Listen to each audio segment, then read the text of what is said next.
On a donné comme titre à cette conférence l'éducation des enfants, l'urgence de s'y mettre. Et en y réfléchissant, je me suis dit, il aurait fallu ajouter, si tant est qu'il ne soit pas trop tard. Et vous verrez que le si tant est qu'il ne soit pas trop tard n'est pas une figure de style.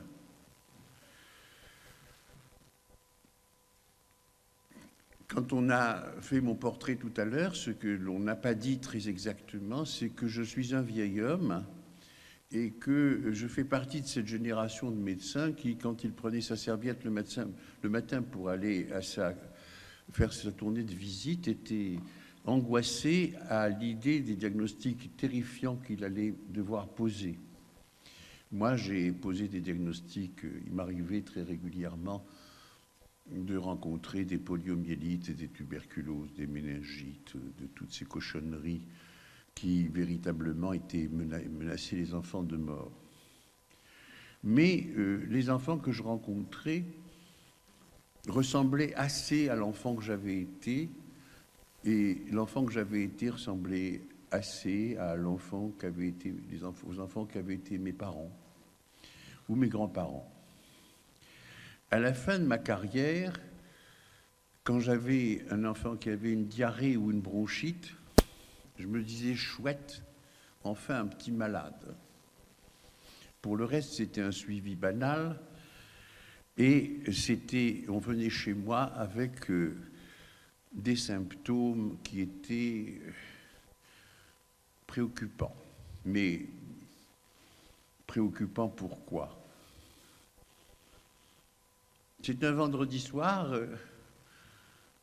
c'est le dernier patient, je le prends, je suis de mauvaise humeur, je ne le connais pas,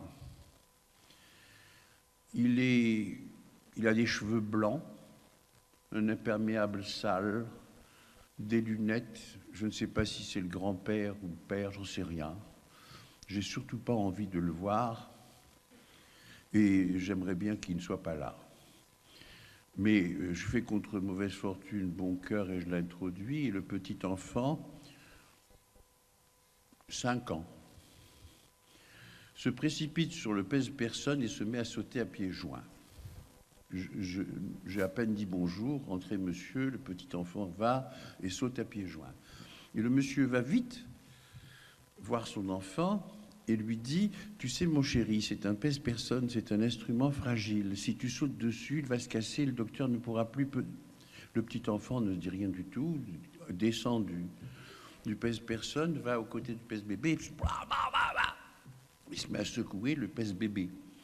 Et le monsieur s'approche et lui dit « Tu sais, c'est un pèse-bébé, c'est un instrument extrêmement délicat, tu risques de le fausser, après le docteur ne pourra plus lire le poids des bébés. » Le gamin, il laisse tomber, il vient, il met une chaise devant le bureau, il monte sur la chaise et il monte sur le bureau, sur mon bureau. Moi, je me suis assis au spectacle de ce qui se passait et j'ai un bureau en verre, donc il se met à sauter sur le bureau.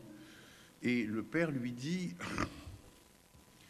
Tu sais, mon chéri, c'est un bureau en verre, tu risques de te blesser si jamais tu le casses, et en même temps, c'est le bureau du docteur. Et à ce moment-là, mon regard croise son regard. Et je lui dis, vous ne pouvez pas tout simplement lui dire non, calmement, comme je le fais là. Et là, son visage est devenu vultueux, ses yeux se sont mis à jeter de grosses lueur du feu, il m'aurait tué volontiers. Et il me hurle, et c'est chez vous qu'on m'envoie. Moi qui ai une vie de lutte contre le fascisme, vous voulez que je dise non à mon enfant?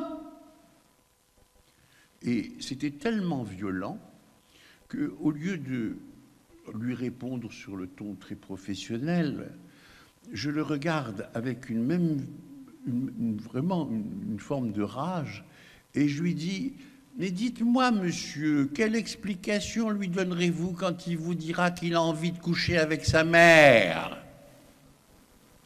Vous allez faire quoi? Lui dire que son zizi est petit, qu'elle a un gros... Qu'est-ce que vous allez lui dire ?» De rouge, il est devenu vert. Manifestement, il ne supportait pas l'idée. Sans aucun doute, l'ai-je renvoyé de façon brutale à ses propres fantasmes d'enfant. Il s'est tu. L'enfant, lui, devant cette engueulade entre adultes, s'est mis dans un coin et s'est mis à jouer avec les jouets. Et je lui ai dit, et vous venez me voir pourquoi? Il me dit, parce que je ne parviens pas à me faire obéir de mon enfant.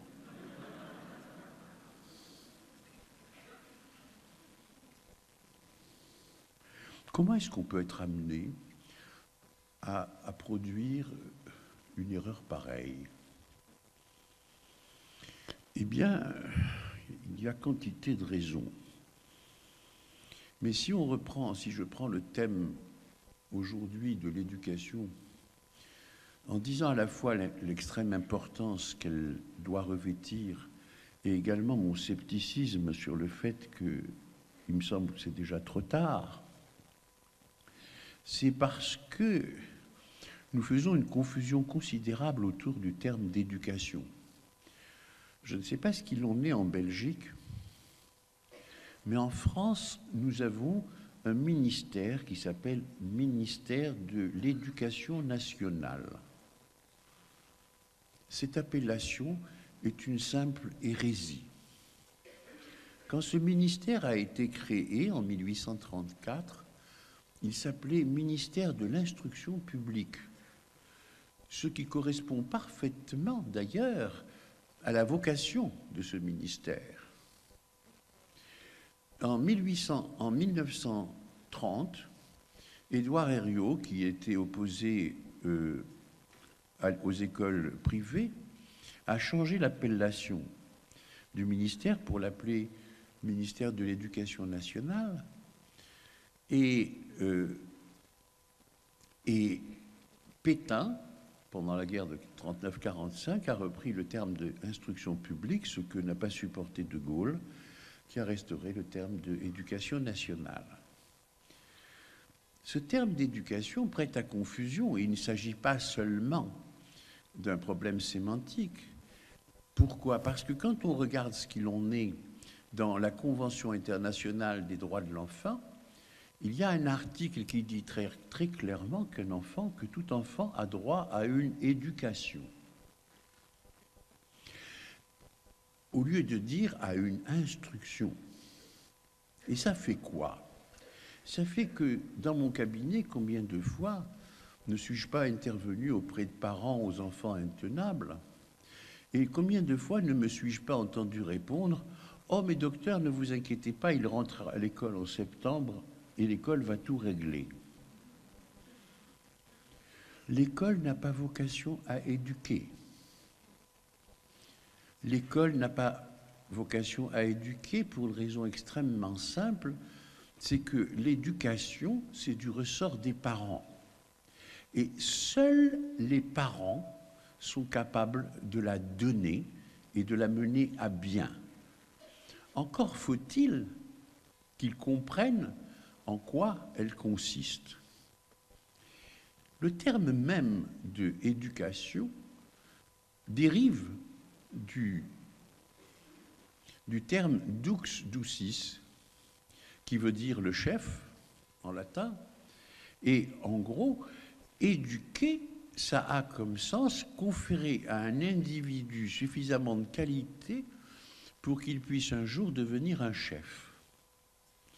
Dans les autres langues que le français, on a des nuances de cet ordre, c'est-à-dire que c'est un véritable travail qui est opéré par les parents pour faire en sorte que leur enfant acquiert les qualités destinées à faire de lui un individu non seulement vivable, mais un individu social, un individu qui peut s'inscrire dans le corps social. Ça devrait normalement être simple. Et combien de personnes ne prétendent-elles pas qu'il suffit qu'un enfant soit élevé dans un environnement duquel il peut prendre exemple pour que ça suffise? C'est une très profonde erreur de penser cela. Il y a également des personnes qui disent une fois qu'il aura compris, bien sûr, il acquérera les choses. Là, encore une fois, c'est une très profonde erreur. L'éducation, c'est un état d'esprit. que très peu de parents ont aujourd'hui. Je dis bien aujourd'hui, depuis quelques décennies. Et c'est un état d'esprit, d'une part, et d'autre part, ça doit commencer dès le berceau. C'est-à-dire, on ne doit absolument pas du tout attendre que l'enfant grandisse pour pouvoir éventuellement intervenir. Pourquoi en est-il ainsi? Eh bien, tout simplement parce que, à l'état natif, le bébé d'aujourd'hui est strictement le même que le bébé qui naissait il y a 8 millions d'années au moment de la spécification de notre espèce. Et la nature l'a pourvu d'un instrument pulsionnel qui est destiné à lui permettre de résister au milieu hostile dans lequel il venait. Le milieu aujourd'hui a complètement changé. Notre milieu est devenu un milieu protecteur. Ce système pulsionnel avec lequel naît l'enfant n'a plus cours dans le milieu dans lequel il aura à vivre. L'éducation est destinée à lui permettre de se débarrasser de ce système pulsionnel impérieux et qui, chez lui, se manifeste de façon extrêmement violente. Pourquoi? Parce que sa seule visée, c'est d'obtenir du plaisir, et uniquement du plaisir.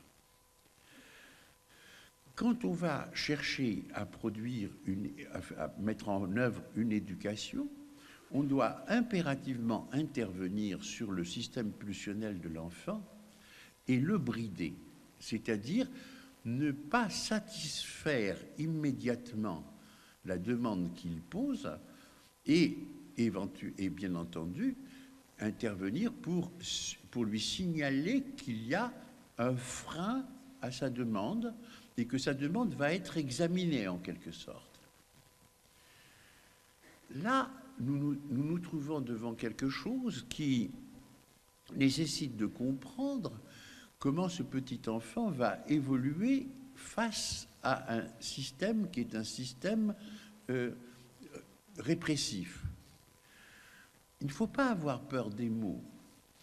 Le système répressif, en l'occurrence, est absolument indispensable. Il est indispensable en ce que l'enfant, lui, n'a aucune notion de ce que c'est que la limite.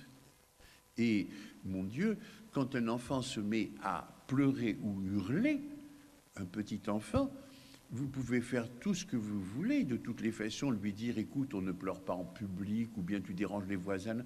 Non, il s'en fiche complètement. Il est là, autocentré. Il n'est préoccupé que par sa seule personne. L'autre n'existe pas. L'autre n'est pas programmé dans sa tête. Pour qu'il puisse éventuellement découvrir l'autre, il faudra tout un travail. Et c'est ça le travail de l'éducation. Eh bien, ces interventions-là vont intervenir pour lui dans le cours de sa vie d'une façon qui est vraiment repérable. Et repérable, pourquoi? Pour une raison simple, c'est que entre la naissance et 9-10 mois, en principe, la tâche est relativement facile. Et elle est relativement facile pour une raison simple, c'est que ce petit enfant, entre 0 et 9-10 mois, se vit comme un morceau de sa maman. Ces manifestations sont en général discrètes et quand il a faim et qu'il réclame son biberon, ça ne va pas être un scandale si on ne le lui donne pas dans les 10 minutes qui suivent. Il peut parfaitement, en définitive, pleuroter un tout petit peu, mais il va patienter. Et si jamais sa mère le laisse pendant 1 heure ou 2 heures dans une chambre, eh bien, il va rester même réveillé sans beaucoup se manifester. Il est tranquille, il est un morceau d'aile. Et ce morceau d'aile, eh bien, il est convaincu que de toutes les façons, elle ne pourra pas se passer de lui, puisque de toutes les façons, il est là, lui, indispensable à elle. À la fin de la première année, donc entre 9 et 12 mois, il se produit chez lui un événement véritablement tragique qui va être le début de son humanisation. C'est-à-dire que à un stade que l'on appelle le stade du miroir, peu importe d'ailleurs le nom, il va se découvrir comme étant lui et non pas du tout un morceau de sa mère. En même temps qu'il va faire cette découverte, il va également se percevoir et prendre la mesure de son immaturité physique, c'est-à-dire qu'il n'a pas les moyens d'être autonome comme l'est un adulte. Eh bien, la conjonction de ces deux événements va le mettre dans un état relativement inquiet qui va tourner littéralement à la terreur quand vont se produire pour lui des événements récurrents qui feront que l'appel à sa mère n'est pas suivi immédiatement de la venue de la mère. Il s'est tourné dans son lit, il s'est coincé un bras, il a mal, il appelle sa mère et sa mère ne vient pas. Elle ne vient pas, il hurle plus fort, elle ne vient pas, il hurle encore plus fort, elle ne vient pas, de toutes les façons elle est sous la douche. Elle ne l'entend même pas. Pour lui, ça va être une horreur. Comment est-ce que je vais faire pour me tirer d'affaire? La fois d'après, il aura une selle qui lui brûle les fesses et il hurlera de la même manière et elle ne viendra toujours pas puisqu'elle est descendue chercher le courrier. Cette récurrence qui fait que des événements comme cela sont strictement inévitables vont changer profondément son caractère parce qu'il va construire un scénario dans lequel il va conférer à sa mère ni plus ni moins qu'une toute-puissance effrayante. C'est-à-dire que tout enfant, quel que soit son sexe, va immédiatement conclure de cette étape qu'il traverse que sa mère, qui est secourable et qui lui permet de vivre, peut aussi, à son gré, décider qu'il ne vivra pas. Ma mère a sur moi pouvoir de vie et pouvoir de mort. Vous pourriez éventuellement écouter tout cela en vous disant que j'avance des choses, mais comment est-ce que j'en ai la preuve? Est-ce qu'un petit bébé a été capable de me communiquer ses états d'âme? Eh bien non, un bébé n'a jamais parlé de cela. Mais ce qu'il vit et ce que vit chaque bébé reste à l'intérieur de la psyché pour la vie entière. Des psychologues américains ont établi des tests extrêmement complexes auxquels ils ont soumis une grande quantité d'hommes.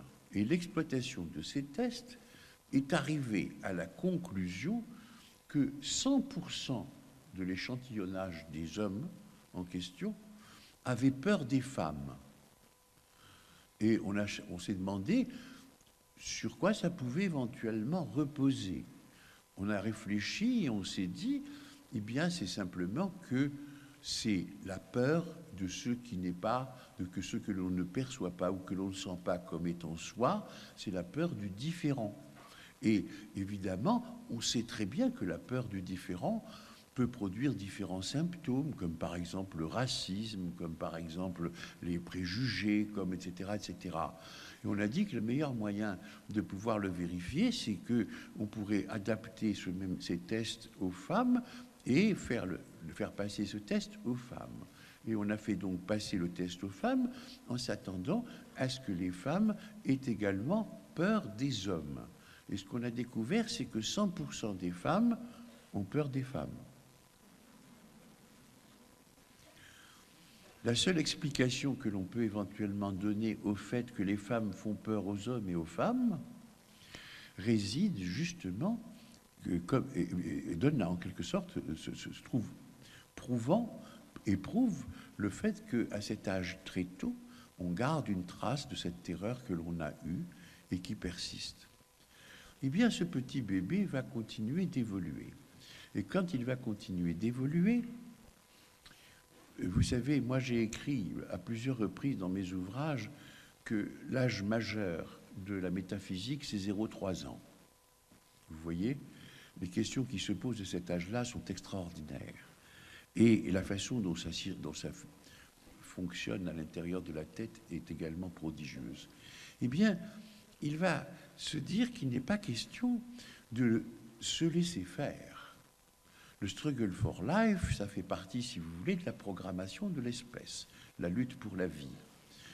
Elle est toute puissante, eh bien, je vais, moi, ne pas me laisser faire et lui montrer que moi aussi, je suis tout puissant. Et ma toute-puissance en question, je vais la manifester de toutes sortes de façons. C'est-à-dire, elle est là, toute souriante, elle croit pouvoir m'endormir, mais moi je sais comment elle est derrière tous ces sourires et comment éventuellement elle n'est pas venue avant hier. Ouais, et elle m'enfourne dans la bouche ma béquille, et je suis là, et je fais et je lui crache ma béquille. Tiens! Voilà pour toi. Je prends ma cuillère, je la jette par terre. Elle la ramasse. Elle me la remet. Ah ah, je t'ai eu, hein. Je la rejette.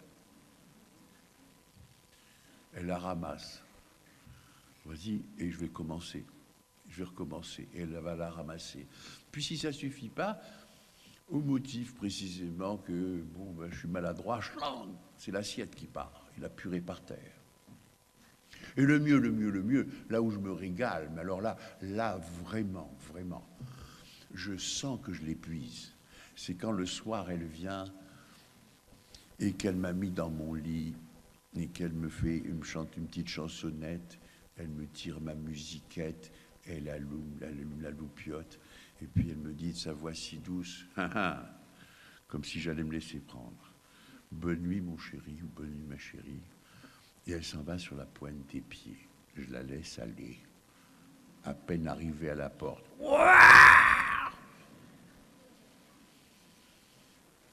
Et elle va revenir.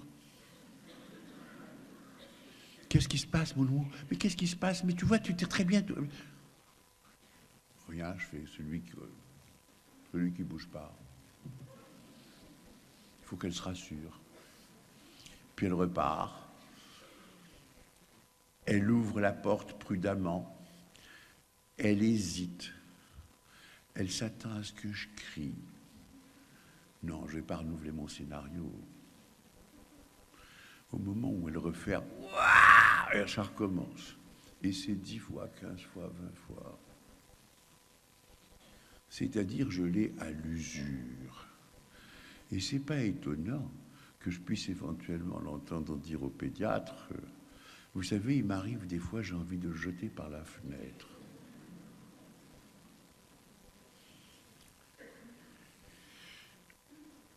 Je pourrais continuer le reste de la soirée à vous rapporter des comportements de bébé comme ça. Et ça porte un nom. On a appelé ça la phase d'opposition. Vous savez, cette phase d'opposition, cette phase où le bébé dit non à tout ce qui lui est proposé. Il s'oppose de façon extrêmement véhémente. Et s'il s'oppose de cette façon-là, c'est parce que justement il a vécu cette tragédie de la fin de la première année qui est caractérisée par une angoisse d'abandon qui, elle, va être l'équivalent de ce qui sera plus tard appelé angoisse de mort, et que c'est tellement justement préoccupant qu'il est fondamental de pouvoir faire quelque chose pour s'en débarrasser et pour se rassurer. Le scénario que construit le tout petit est un scénario dont nous savons, nous, quand nous en parlons, qu'il est erroné. C'est-à-dire qu'en gros, là, on a de la graine de paranoïaque. Parce que quand même, l'infanticide, c'est quand même pas courant. Il n'y a pas beaucoup, on ne peut pas dire que les mères sont dotées de mauvaises intentions à l'endroit de leurs enfants. Voyons, on ne va pas dire ça. Non. Et c'est sur cette phase où il y a lutte entre le fantasme de toute puissance de la mère et la manifestation de la toute-puissance infantile que doit intervenir de façon extraordinairement précise l'éducation et le bridage du système pulsionnel. C'est-à-dire que pour les exemples que j'ai pris, tu as jeté une fois la cuillère, je la ramasse. Tu veux la jeter une deuxième fois, je la ramasse.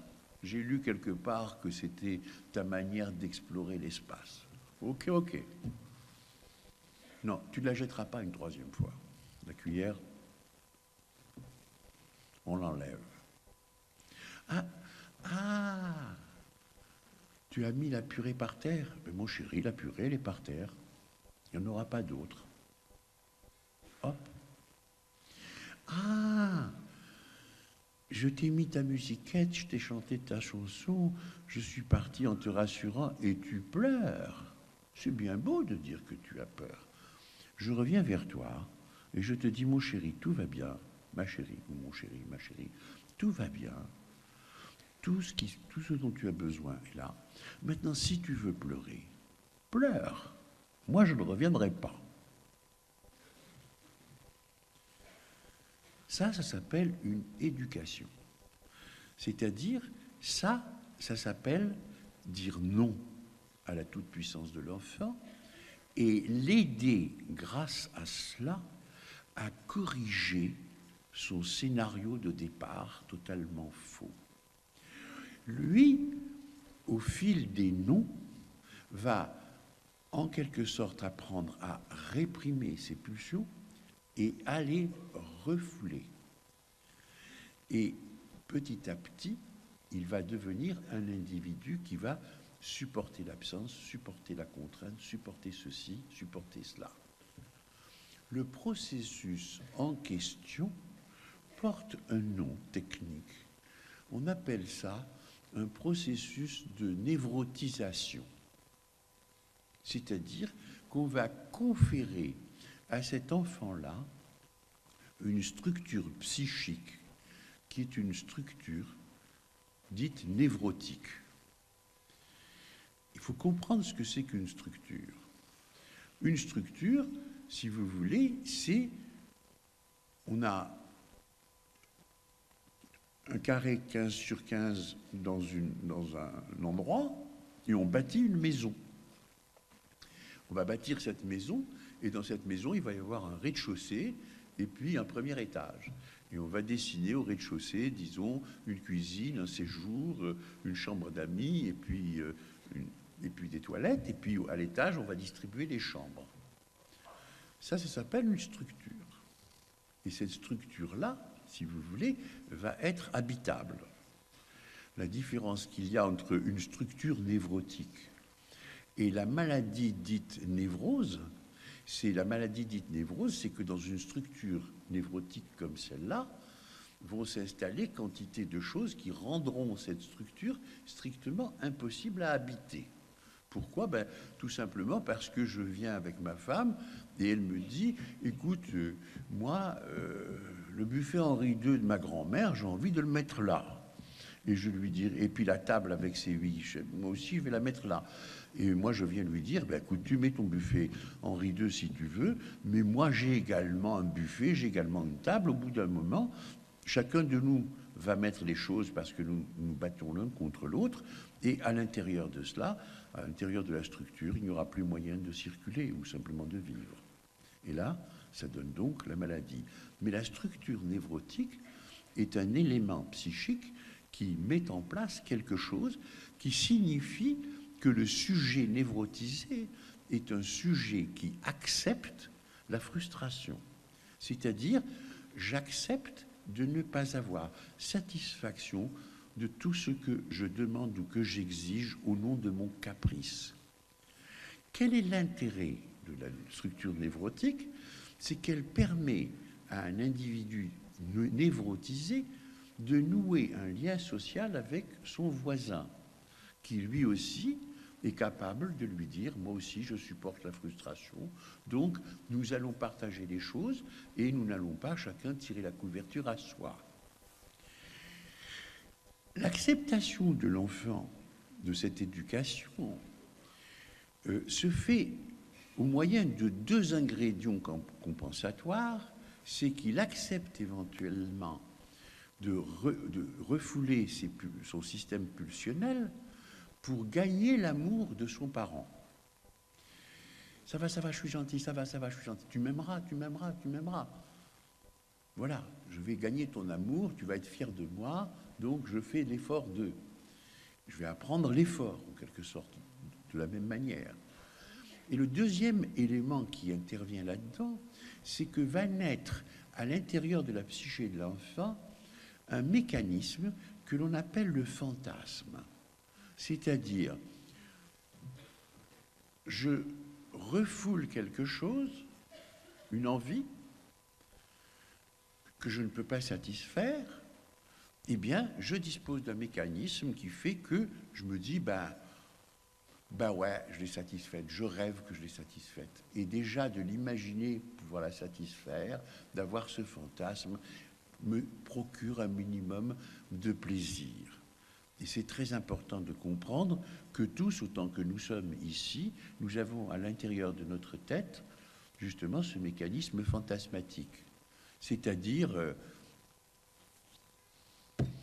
je rêve d'avoir une Aston Martin, je n'ai pas les moyens, et je me mets à rêver que, ben oui, je ne peux pas l'offrir dans la réalité, mais mon Dieu, qu'est-ce que ce serait bien d'avoir une Aston Martin, et je me représente à l'intérieur, bien calé dans le fauteuil, avec ce tout petit volant en cuir, et puis ces trucs, etc., et puis la vitesse et l'accélération. Je peux me faire tout un cinéma. C'est très important de savoir que ce mécanisme fantasmatique intervient tout le temps. Et que, mon Dieu, si je ne suis pas sûr de moi face à... parce que je vais passer un entretien, je vais me donner de l'assurance en imaginant que le type face à moi va être conquis par ma personne, qu'il va s'intéresser à ce que je lui dis, qu'il va être passionné par moi, et puis que je vais décrocher le boulot. Ça me permet comme ça de lutter contre mon angoisse, contre ma frustration. Pourquoi est-ce que j'insiste autant sur ces éléments-là? Parce qu'il y a exactement le contraire de tout cela qui a lieu depuis maintenant des décennies. C'est-à-dire que les parents, les jeunes parents et les moins jeunes, ont décidé qu'il était absolument indispensable de faire plaisir à son enfant et de satisfaire toutes ses demandes sans aucune espèce de retard. Les parents d'aujourd'hui se mettent dans un état d'esprit qui consiste éventuellement à dire que leur enfant n'a pas demandé à venir au monde et qu'ils sont là, en quelque sorte, pour lui apporter la vie la plus agréable qui soit et le satisfaire à la moindre de ses demandes. Quand il est dans le tout petit âge, passe encore, puisque de toutes les façons, il est dans cette phase de non-différenciation de sa mère. Mais quand il arrive à la phase de toute puissance infantile, et que l'on va devenir son prêtre, sa vestale, eh bien, à ce moment-là, on ne l'aide pas à apprendre à réprimer ses pulsions, et il va être là dans une sorte d'addiction à son système pulsionnel, et il va conserver intact et sans aucune correction son scénario de départ, c'est-à-dire qu'il va être bourrelé d'angoisse de mort. Eh bien, il va donc continuellement être satisfait, surtout que on a laissé croire que l'ingrédient majeur dont a besoin un enfant, c'est l'amour. Donc on va l'assurer de son amour, on va lui dire constamment « je t'aime ». Et je ne sais pas si ça vous a frappé comme ça m'a frappé, mais nous sommes inondés de feuilletons américains, et quand dans les feuilletons américains, quand les parents se séparent de leurs enfants, on les entend dire « je t'aime », traduction française. En anglais, c'est « love ». Qui a perdu un peu de son sens. Mais alors, on a appris à dire « je t'aime ». On n'arrête pas de dire « je t'aime ». Et on va donc faire des grands serments d'amour à son enfant, alors que, dans la mesure où il a tout, pourquoi voulez-vous qu'il fasse le moindre effort? Il va donc continuer d'exercer son système pulsionnel et traîner son angoisse de mort. Et si ça n'est pas repris, il restera dans cet état-là sa vie entière. C'est-à-dire qu'il aura un comportement de toute puissance infantile, même à l'âge adulte. Ce seront des individus invivables. Et comme de toutes les manières, la frustration n'a pas entraîné chez lui le mécanisme de création du fantasme, il va être condamné à l'activisme. Lui ne pourra pas fantasmer une Aston Martin. S'il a envie d'une Aston Martin, il fera tout pour avoir l'Aston Martin, quitte à braquer une banque, quitte à faire n'importe quoi. C'est-à-dire que c'est un individu qui sera élevé en quelque sorte et qui grandira sans aucune notion de limite et qui se croira tout autorisé à faire avec véritablement l'expression d'une tyrannie qui a mis en place, d'ailleurs, l'étiquette que l'on a aujourd'hui, qui est devenue courante, à savoir celle des enfants tyrans. Celle de ces enfants tyrans qui sont là réellement à ne plus savoir ce que c'est qu'une discipline, ne plus savoir ce que c'est qu'une limite, et ça donne quoi? Ça donne une institutrice qui me dit mais docteur, moi mon métier, je l'ai fait par vocation, mais je suis désespéré. Je n'ai pas des élèves, j'ai des clients. Et s'il m'arrive de dire ouvrez vos livres, nous allons faire de la lecture, il y a la moitié de la classe qui se lève et qui me dit ah ben non, moi je préfère qu'on fasse de la poésie, non, moi je voudrais qu'on fasse du dessin, et moi je voudrais qu'on fasse qu'on est comme.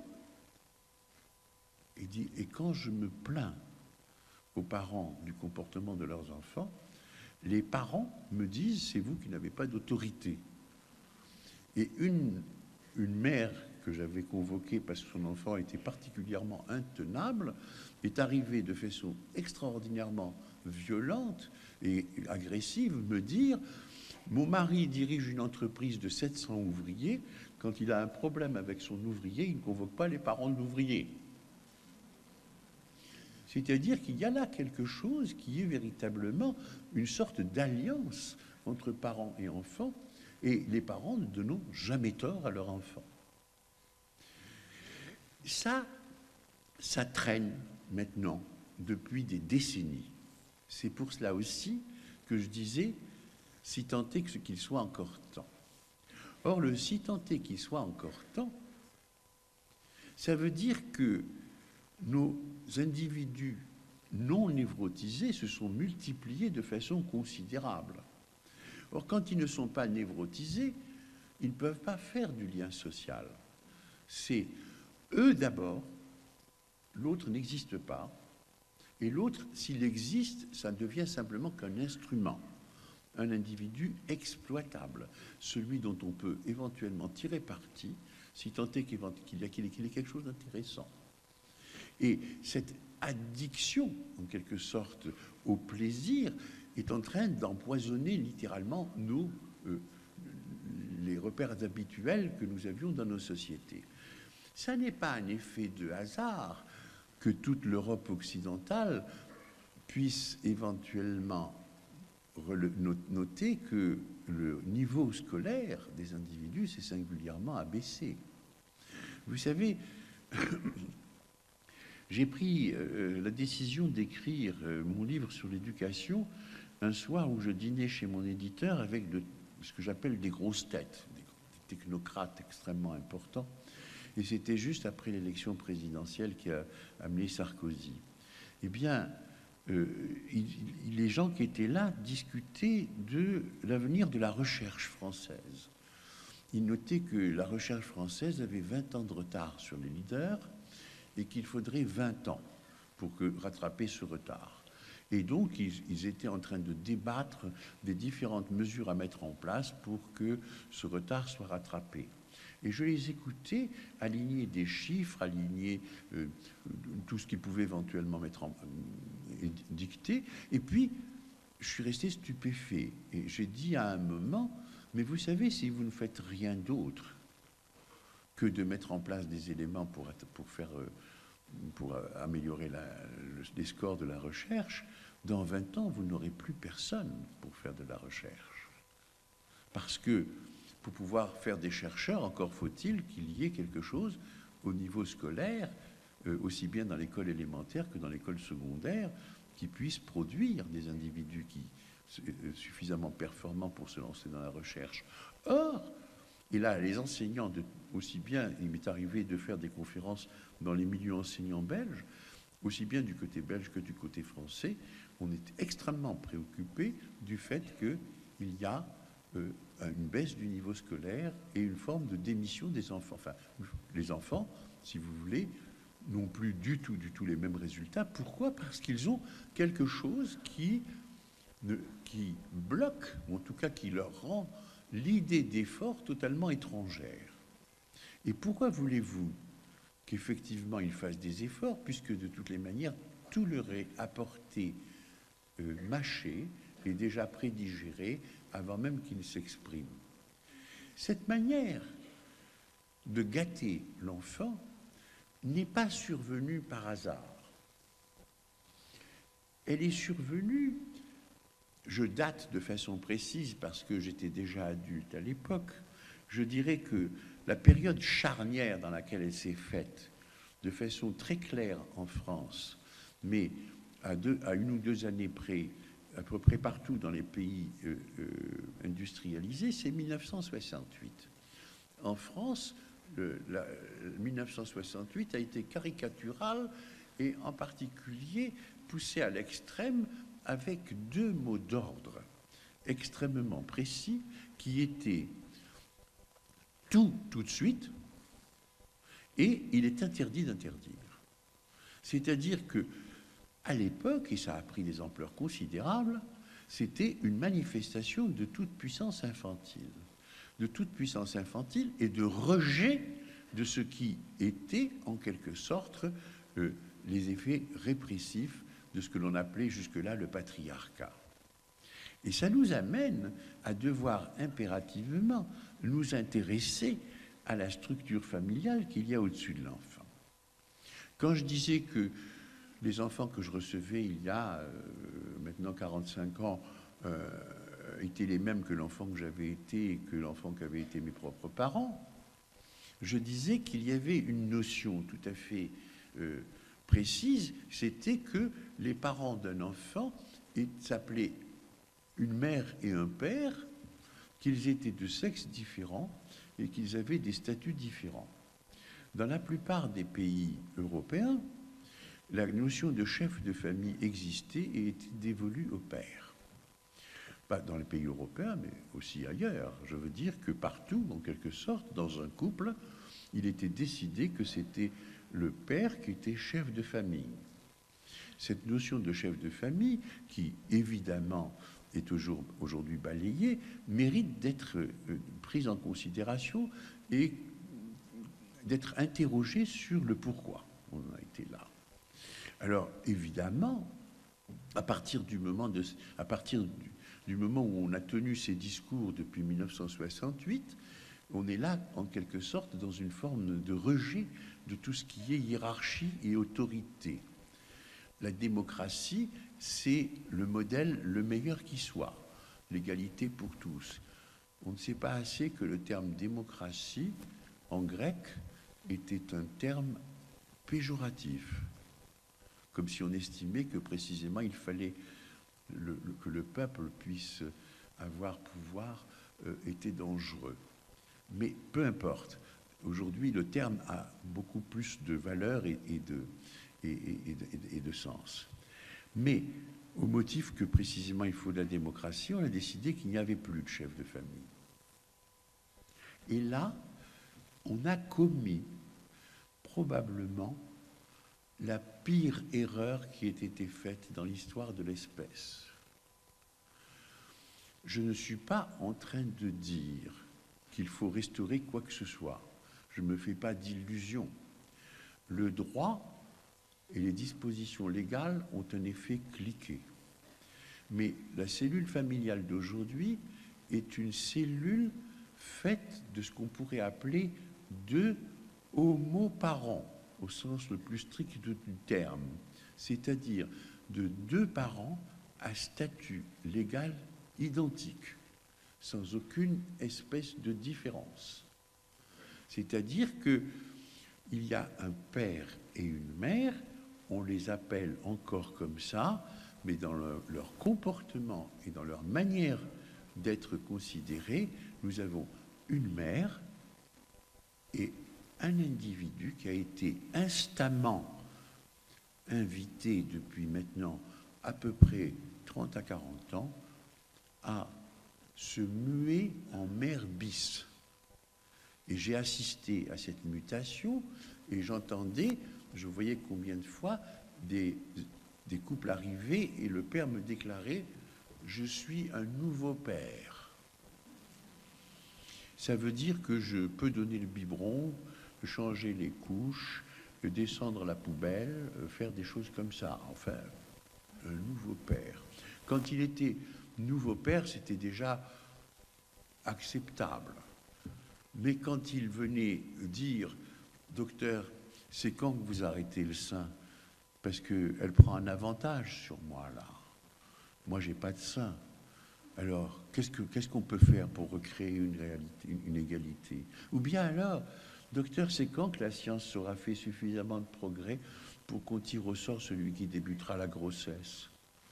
Ce qui correspondait d'ailleurs à l'époque à des crédits considérables qui avaient été conférés aux chercheurs pour mettre en place, pour essayer d'étudier la possibilité de grossesse masculine. Je vous signale que ces travaux ont été poussés chez le singe jusqu'à mi-grossesse. Donc c'est vous dire que tout ce qui se passe là, et qui a une quantité considérable d'effets, est aussi porté par autant et une aussi grande quantité de facteurs. Quand je dis que c'est la pire chose qui ait connu l'humanité jusqu'à présent, je vais revenir sur ce fameux statut de chef de famille. Ce fameux statut de chef de famille est résumé par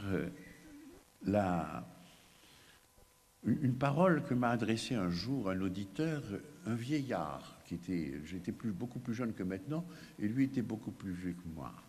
Et il me disait, vous voyez, moi, j'étais le chef de famille dans mon couple. Et vraiment, c'était toujours moi qui avais le dernier mot. Dans toutes les discussions, j'avais le dernier mot, et je disais, tu as raison, ma chérie, tu as raison. Nous savons très très bien ce qu'il en est d'un couple responsable et qui est en train... Ça veut dire quoi cette histoire de chef de famille ? Ça veut dire que c'est simplement un pouvoir légal. Un pouvoir légal. Ça veut dire qu'il y a de la loi et c'est tout. Mais ce pouvoir légal n'est pas effectif. Il est simplement dans les textes.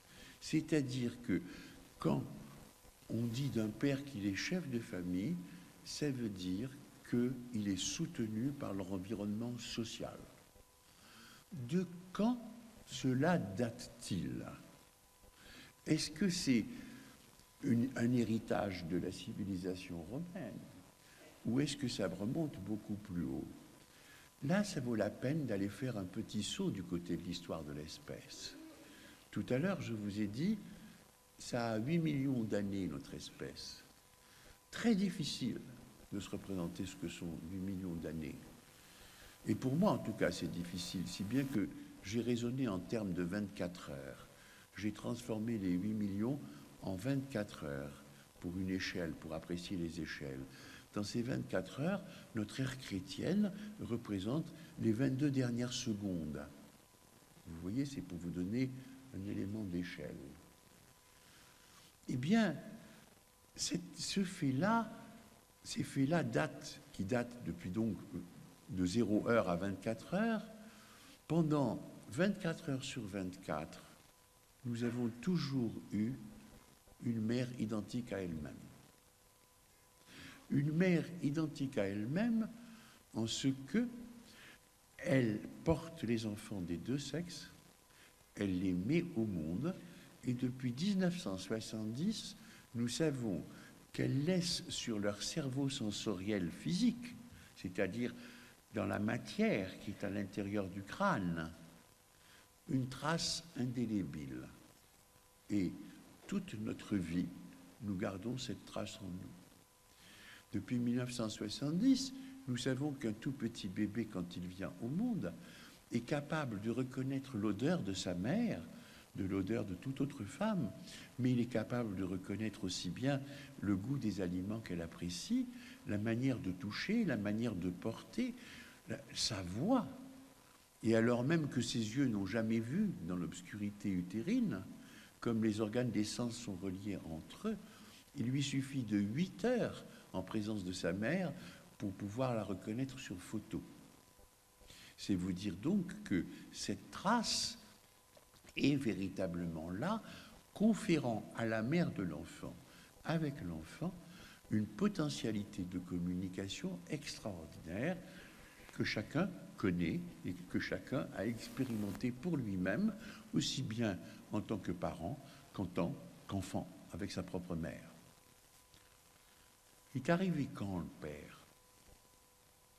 Le géniteur, il a été là depuis le début, puisque de toutes les façons, la transformation de l'espèce avait décimé les femmes qui mouraient en couche parce que auparavant elles accouchaient certainement après 4 ou 5 ans de grossesse et n'ont survécu que les femmes qui étaient programmées pour mettre au monde des bébés prématurés de 9 mois. Donc ces femmes qui ont été décimées, la nature a compensé le fait en supprimant chez elles l'œstrus. Qu'est-ce que c'est que l'œstrus? L'œstrus, dans les séries mammifères, c'est que chez les mammifères, la femelle signale à un moment de l'année qu'elle est fécondable, le mâle perçoit la chose, la couvre, et c'est comme ça que se fait la reproduction. Mais le reste de l'année, les mâles et les femelles se côtoient sans qu'il n'y ait jamais rien. Eh bien, dans l'espèce humaine, il n'y a pas d'œstrus. Les femelles, les femmes, sont disponibles toute l'année. Ce qui a rendu les mecs complètement dingues. Ce qui continue de les rendre dingues, d'ailleurs, hein, parce qu'il ne faut pas se faire d'illusions, dans la tête d'un homme, il n'y a pas un cerveau, il y a un sexe. Point. Et quand on a pris ça comme point de départ, tout le reste s'explique. Non, mais c'est extrêmement important de pouvoir revenir aux racines des choses. Donc, si vous voulez, il y a eu de la mère tout le temps, et puis du père, c'est quand? Eh bien, aussi curieux que ça puisse paraître, c'est à la fin de la 23e heure sur les 24, vous voyez, donc très très tardif, qu'il s'est passé quelque chose de très important, c'est-à-dire, jusque-là, donc dans la mesure où les hommes n'avaient que, ils étaient fous de sexe, ils s'entretuaient pour la possession d'une femme. Et comme ils étaient aussi en horde, eh bien, ils ont décidé un jour de supprimer ce risque en échangeant les femmes de leur horde avec les femmes contre les femmes d'une autre horde. Cet échange de femmes va mettre en place la loi de l'espèce qui s'appelle la loi de l'interdit de l'inceste. Quand on y pense, en général, on évite d'avoir à y réfléchir parce qu'on met ça au compte du fait que les unions entre proches donnent des ennuis au niveau génétique. Mais ce n'est pas de ça qu'il s'agit. Cette loi a une importance absolument considérable. La première des choses que dit cette loi, et qui, jusqu'à aujourd'hui, reste encore et garde toute sa valeur, c'est ce qui est proche doit être éloigné. Ce qui est proche doit être éloigné. Allez donc demander à des parents d'accepter l'éloignement de leurs enfants, même quand ils sont adultes, ces enfants. Qu'est-ce qui se passe quand ces enfants convolent? Qui plus est, comment pouvez-vous comment est-ce qu'une mère peut accepter l'éloignement de son enfant? C'est pas possible. Eh bien, cette loi s'est accompagnée, et qui est la première de toutes les lois, s'est accompagnée, en quelque sorte, d'une disposition qui a conféré aux hommes, au fil des générations, un pouvoir qui les autorise à faire en sorte que cette loi continue d'être. Ce qui fait que tout père, à chaque génération, est soumis, lui, à la loi et veille à ce que cette loi continue d'exister. Nous avons là le fondement même de ce qu'il en est, de ce qui a toujours été la position du père et sa fonction. Mais bien entendu, dès lors que le soutien sociétal est retiré au père, il devient un individu comme un autre. Il n'y a plus rien. Il n'est plus contraint, mais il n'a plus à contraindre, il est annulé. Or, la mère, elle, conserve non pas du tout un pouvoir, mais sa puissance, c'est-à-dire cette capacité qu'elle a à, en quelque sorte, garder avec son enfant un lien qui est un lien d'une très grande force. Le pouvoir et la puissance, le pouvoir, si vous voulez, s'opposer à la puissance, laquelle puissance s'opposait elle-même au pouvoir. Et nous avons là, si vous voulez, la condition de l'équilibre. Et cette différence qu'il y avait dans les statuts. Ces statuts ont disparu aujourd'hui. C'est-à-dire on a, au motif de mettre en place de l'égalité, on a effacé les différences sexuelles et leur support, et ce qu'elles signifiaient, et on a mis en place deux individus qui sont dits parents, évidemment, au service de l'enfant. Alors comment voulez-vous qu'ils s'en tirent? Comment est-ce que c'est possible? Surtout que ces différences sexuelles, si vous voulez, entraînent l'un et l'autre, et je n'oublie pas que je parle d'éducation, dans leur responsabilité éducative. Pourquoi? Eh bien, la logique qui meut une femme, mère, est une logique directement dérivée de ce qu'elle vit pendant sa grossesse. C'est-à-dire que pendant sa grossesse, le corps fœtal la sollicite constamment et produit sans cesse des demandes.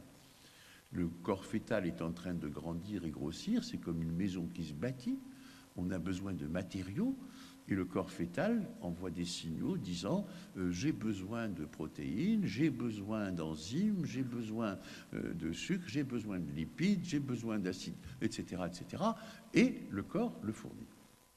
Donc la mère, si vous voulez, de par le fait même de son aventure de grossesse, non seulement laisse une trace sur son enfant, mais est consacrée par l'enfant, le fœtus qui va naître, comme la personne qui dit oui à tout, et elle-même est en disposition de dire oui à tout. Autrement dit, la vocation d'une mère, c'est justement de faire en sorte que des limites n'existent pas. La preuve en est, c'est que le rêve de toute mère, c'est que son enfant ne manque de rien. D'un individu qui ne manque de rien, le latin dit qu'il est incestus. Incestus étant fait de in privatif et cestus, le supin du verbe careo, je manque. C'est le non manquant. Et cette propension maternelle à dire oui à tout sans aucune espèce de limite va mettre en place à l'intérieur de la psyché de chaque individu un site reconnaissable à l'intérieur de l'inconscient. Il existe un site qui s'appelle maman et qui est en quelque sorte une véritable Niagara de oui. Oui, oui, oui, oui. À telle enseigne que quiconque dit oui à un enfant est directement dans une disposition maternante.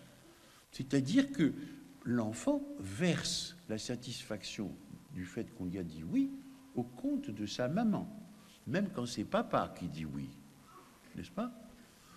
Le père, lui, n'existe pas comme site à l'intérieur de l'inconscient, il est une pure métaphore. C'est-à-dire, c'est quoi un père? Un père, c'est un individu qui, précisément, bloque les oui. Un père, c'est un individu qui ne laisse pas le Niagara tout inondé. Un père, c'est quelqu'un qui, si vous voulez, est le porteur du nom NON et métaphorisé par le nom NOM. C'est-à-dire que tous les noms dits à un enfant, quel qu'en soit l'auteur, sont toujours émis au nom NOM du père. Si bien que quand une mère dit non à son enfant, elle met en place du père et elle parle au nom du père. Et quand des mères dans ma clientèle me disaient « mais à force de lui interdire, il va finir par me détester », je lui dirais « non, non, madame », je lui dis « répondez pas du tout, c'est pas vous qu'il détestera, c'est son père ». Alors, les pères disent « oui, mais vous vous rendez compte, il paraît que c'est à moi de faire la loi ». Mais vous n'avez pas à faire la loi, vous. Vous êtes là tranquillement, exactement comme un PDG dans une entreprise. On n'a pas besoin du PDG sur les machines pour que les machines fonctionnent. On n'a pas besoin non plus du PDG pour contrôler la rentrée et les sorties des ouvriers. On n'a pas besoin du PDG pour contrôler le rendement journalier. On n'a même pas besoin du PDG pour savoir comment va fonctionner l'entreprise et comment vont fonctionner les services. Dans une entreprise, c'est le directeur général qui fait tout ça. La maman, c'est le directeur général. Mais le directeur général de l'entreprise ne pourrait jamais être aussi efficace s'il ne faisait pas les choses au nom du PDG. Donc vous, en tant que père, vous restez dans votre coin. Vous regardez votre match de foot et vous prenez une canette de bière, et puis voilà. Et alors on me demande quoi, me dit-il? Qu'est-ce qu'il faut que je fasse? C'est bien beau, moi je veux bien, hein. Ce que vous me proposez, c'est un bon contrat. Et je répondais, parce qu'il faut bien adapter les choses, si vous voulez, à une nécessité d'intervenir de façon éducative auprès de l'enfant, alors même que le statut du couple a changé, que le statut des individus qui forment couple a changé. Et je lui répondais, la seule chose qu'il vous incombe, c'est de faire en sorte que votre femme soit éperdument amoureuse de vous. La santé de votre enfant, elle se fabrique dans votre lit.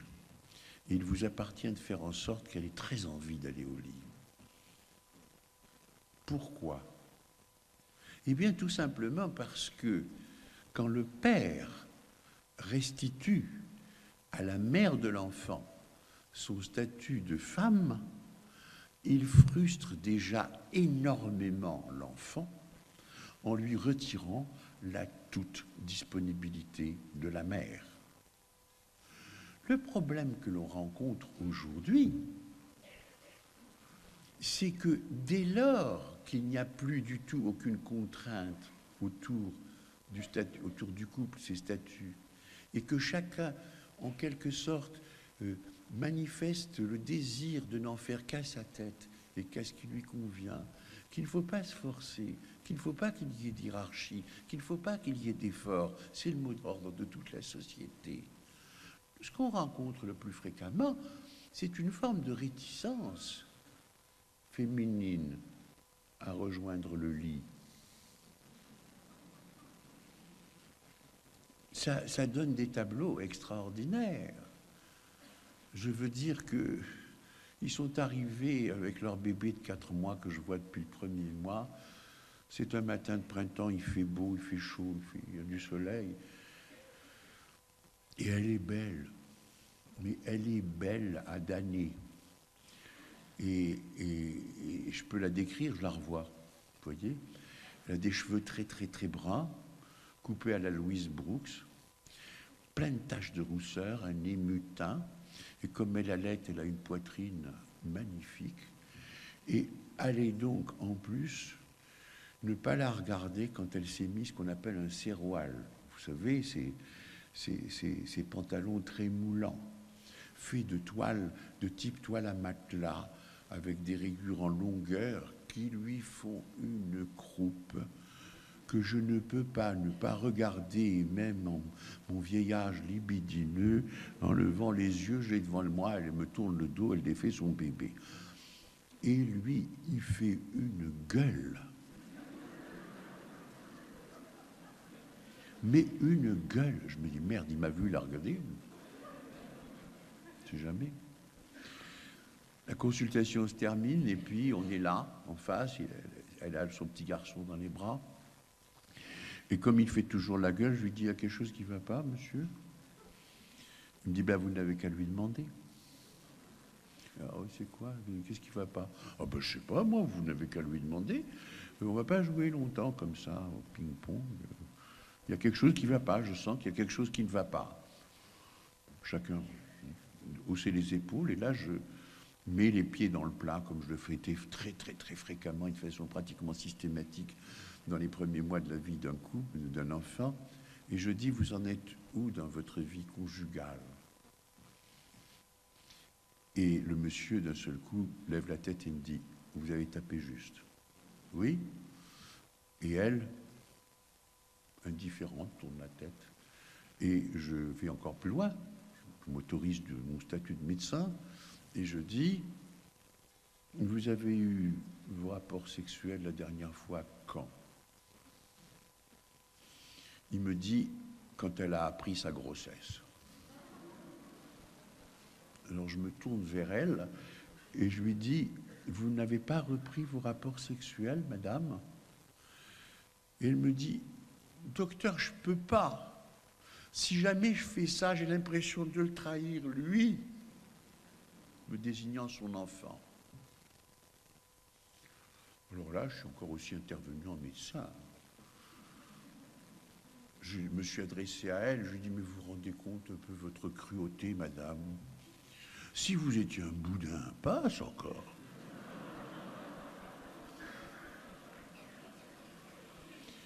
Et puis je me suis tourné vers lui et j'ai dit, vous savez, vous n'avez plus le choix.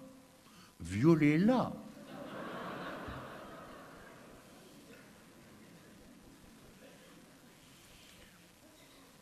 Elle dit qu'elle ne veut pas le tromper, lui. Mais figurez-vous que ça reflète ni plus ni moins qu'une réalité physiologique. Pourquoi? Eh bien, tout simplement parce que nous avons une hormone qui s'appelle l'hormone du bien-être. Cette hormone du bien-être s'appelle l'ocytocine, ocytocine. Et l'ocytocine est fabriquée par la post-hypophyse, la partie postérieure de l'hypophyse. Et elle a un stimulus commun aux deux sexes. C'est le rapport sexuel. Donc vous voyez que ce rapport sexuel participe au bien-être des individus. Et en gros, l'ocytocine doit être à un certain niveau. Donc quand ça se casse la gueule, on a un rapport sexuel, elle remonte. Mais chez la femme, il y a un deuxième stimulus qui n'existe pas chez l'homme. C'est l'enfant, le seul spectacle de l'enfant. Alors elle est là. Elle n'en a pas besoin de son rapport sexuel. Et lui, il est là, il crève. Mais il n'en peut plus. Et ça donne bien entendu lieu à quantité de choses terrifiantes, parce que combien de fois il revient en pleurs en lui disant, ma chérie, j'ai pas tenu la secrétaire, oh là là, elle m'a fait du grec depuis tellement longtemps, tu sais, je t'aime, c'est toi que j'aime, regarde, j'en peux plus, voilà, je t'ai trompé. Salaud, on dort. Bon. Mais on sait très très bien jusqu'à quel point l'enfant est un élément extraordinairement fragilisant. Alors, pour que cet homme puisse faire valoir ses non, ou pour qu'une mère puisse éventuellement aller dire non, il faut encore qu'elle puisse comprendre et savoir qu'elle n'est pas seule dans l'aventure. Or, qu'est-ce qu'on lui a dit? Que lui ont susurré nos civilisations? Vous n'avez plus besoin de lui. Vous pouvez faire votre enfant toute seule. En France, en 1979, il y avait 79 000, c'est pour ça que je retiens le chiffre, 79 000 femmes élevant un enfant seul. Elles ont été 2 350 000 en 2003. Vous voyez? Donc il y a là quelque chose qui véritablement, bon, après tout, c'est vrai. Et puis quand vous regardez ce qu'il en est du développement de la procréatique, c'est-à-dire qu'aujourd'hui, une femme peut aller se faire inséminer à l'hôpital à côté, sans demander à qui que ce soit l'autorisation.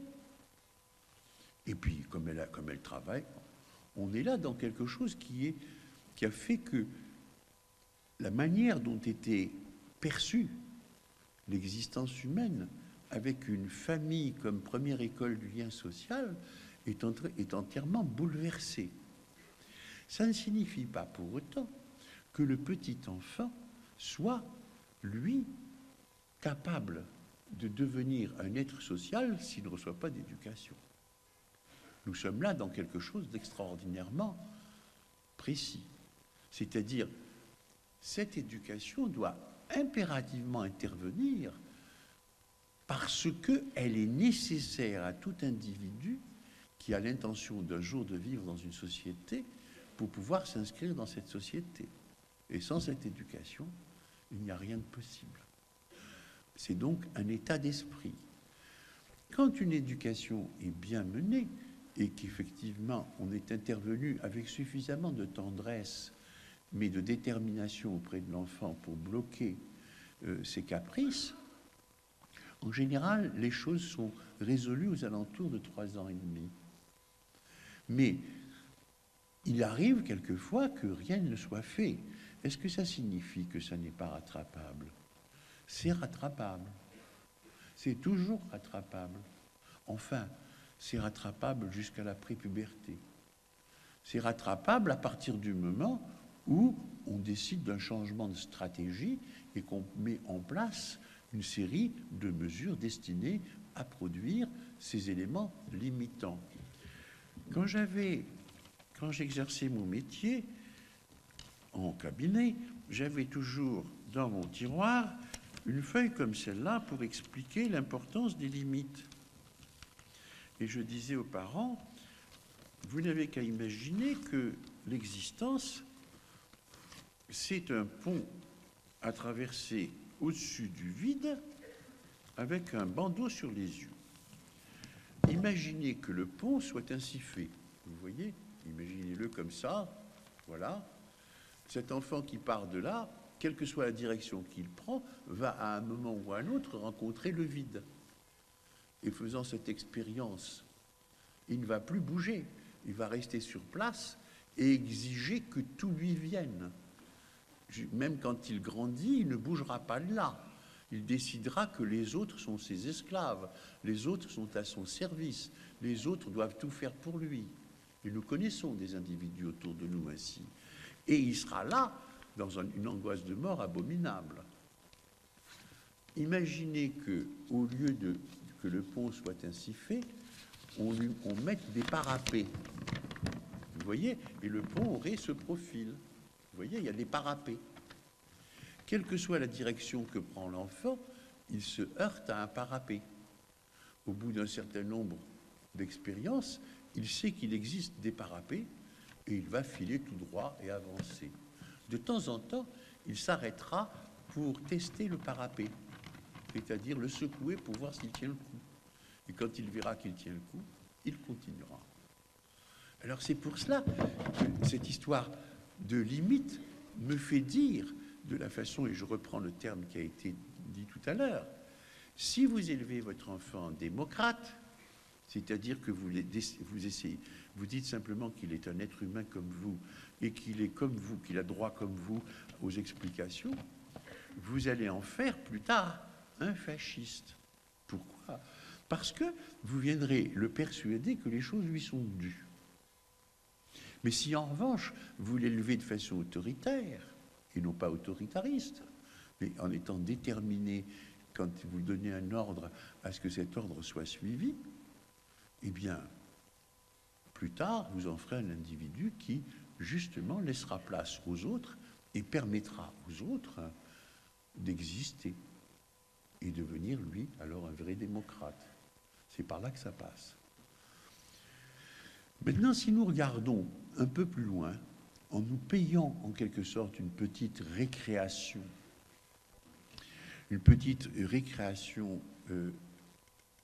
paranoïaque, je disais, nous sommes là dans un système où, d'un côté, on a le maternel qui est la non-limite, et de l'autre côté, on a le paternel qui figure la limite.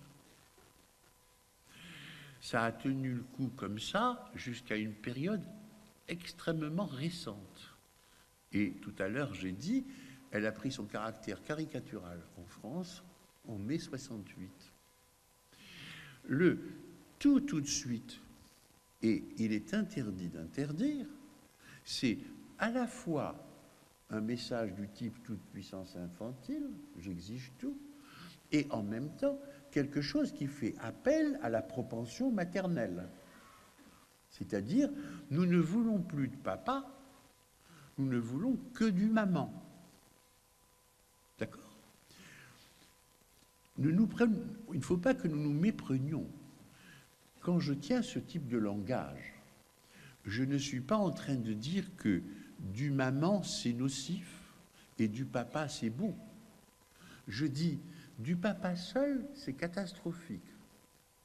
Du papa dans lequel il n'y a pas de maman, ça donne de la folie.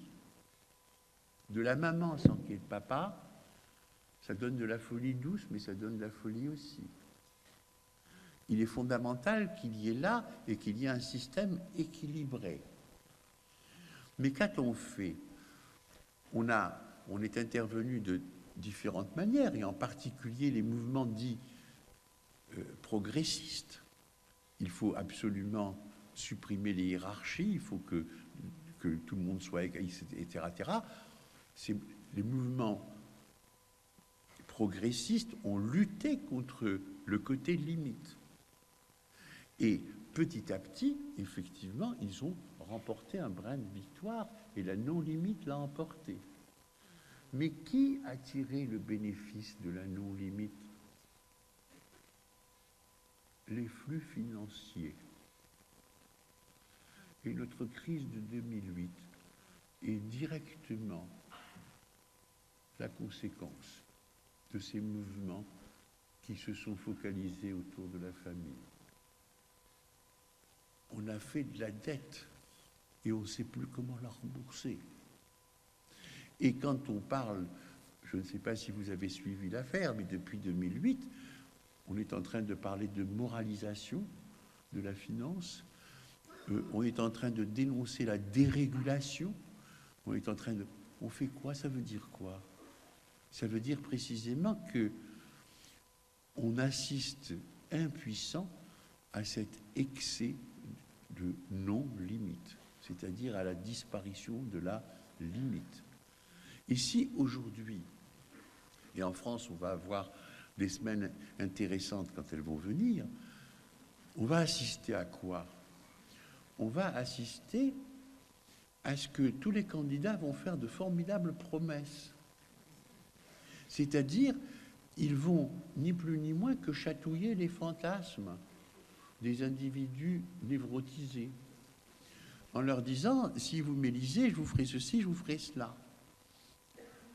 Ok. Les individus qui ne sont pas névrotisés, eux, vont se régaler. Pourquoi? Parce qu'ils vont profiter de l'occasion pour pouvoir faire leurs affaires.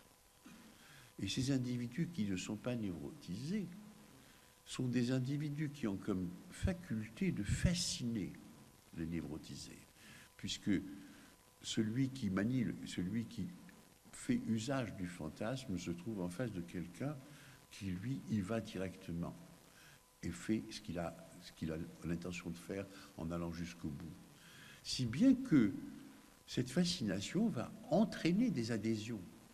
Et les discours qui sont tenus par des individus non névrotisés sont des discours qui sont oui partout, avec infiniment d'intérêt. Qui parle? Pas la majorité silencieuse. Ces personnes dont je dis, en utilisant un terme vulgaire mais qui dit bien son mot, les grandes gueules, c'est-à-dire ceux qui sont capables de venir dénoncer toutes sortes de choses de ce type et qui n'arrêteront jamais de dénoncer tout ce qui est de l'ordre du moindre, qui de près ou de loin ressemble à un pouvoir. Le Père a défuncté, et mon Dieu, c'est pas demain qu'on le ressuscitera, puisque il n'est plus question de le soutenir du côté sociétal. Alors vous voyez, ça n'est pas simplement pour faire plaisir aux enseignants des écoles maternelles qu'il faut revenir et réfléchir à l'extrême nécessité de l'éducation. C'est pour essayer de freiner un mouvement qui ira en s'accélérant, mais faisant en sorte qu'il intervienne ou il remporte sa victoire totale le plus tard possible. C'est pour ça que, même si je tiens un discours comme celui-là et que je le multiplie de tous les côtés, je reste profondément pessimiste en me disant que je ne convainc que les convaincus et que je ne travaille que pour le dernier carré des résistants. Je n'ai pas le sentiment que l'on puisse convertir qui que ce soit à quelque chose de cet ordre s'il n'est pas au préalable déjà intéressé à l'avenir à long terme. Or, aujourd'hui, on a décidé que la vie était une forme d'accident dans le règne de la mort, alors que jusqu'à présent, l'humanité, à tâtons, était parvenue à comprendre que la mort n'est qu'une ponctuation dans le règne de la vie. Voilà ce que j'avais à vous dire. Je profite du fait que je surveille l'heure pour savoir, et j'espère que c'est possible, nous pouvons peut-être prendre une demi-heure d'échange dans la mesure où le tableau que je vous ai brossé était tellement vaste qu'il est possible que vous ayez des questions ou que j'ai laissé des choses dans l'ombre que vous aimeriez me voir traiter. Je remercie la première personne qui aura le courage de poser une question. Les autres, évidemment, viendront en association. Je crois que des... Oui, monsieur. Vous avez parlé d'attachement de l'enfant à sa mère. Oui. Et tout de suite, la question qui m'est venue à l'esprit, c'est qu'en est-il la mère adoptive? Si, la mère adoptive, identique. Parce que vous parliez de ce qui se marque dans le cerveau, de ces choses. Alors, oui. Mais si vous voulez, c'est relativement simple à comprendre, dans la mesure, si vous voulez, où les sensations, quelles qu'elles soient, les sensations peuvent être éventuellement être figurées en abaque. Vous savez, par exemple, la voix, c'est une sinusoïde multiple avec et l'odeur, c'est aussi une vibration, etc. Tout ça, on pourrait le figurer sous la forme de sinusoïde. Vous savez ce que c'est qu'une sinusoïde? Une courbe qui fait comme ça et qui a toutes sortes d'allures. Eh bien, une sinusoïde féminine est identique à une autre sinusoïde féminine. Et la substitution peut se faire très facilement, en tout cas beaucoup plus facilement. Ce qui vous explique pourquoi, dans le travail autour des enfants, de tout temps, ça a été des femmes qui ont pris ce travail-là. C'est-à-dire que à la crèche, ce sont des puéricultrices. Les messages passent beaucoup plus facilement depuis le corps féminin aux enfants, quel que soit leur sexe. Et ça vous explique aussi pourquoi, par exemple, dans les écoles maternelles, ce sont également des institutrices. Mais pour ce qu'il en est de l'adoption, c'est strictement la même chose. C'est-à-dire que l'enfant adopté va adopter tout à fait sa mère et avoir avec elle les mêmes relations qu'il aurait eues avec sa génitrice. Et le seul danger que court un enfant adopté, c'est que comme on a dit qu'il était fondamental de ne pas lui cacher sa condition, les parents, souvent, ne cessent pas de le lui répéter. Et ça, c'est un danger. Avec un enfant adopté, on le lui dit à un moment ou à un autre. On peut le lui dire quand il a 1 an, on peut le lui dire quand il en a 2. Et puis c'est fini, on n'en parle plus. On n'en parle plus du tout. Il a eu l'information. Un jour, il la reprendra ou il la reprendra pas. On s'en fiche. Mais surtout, ne pas lui répéter tout le temps. Oui.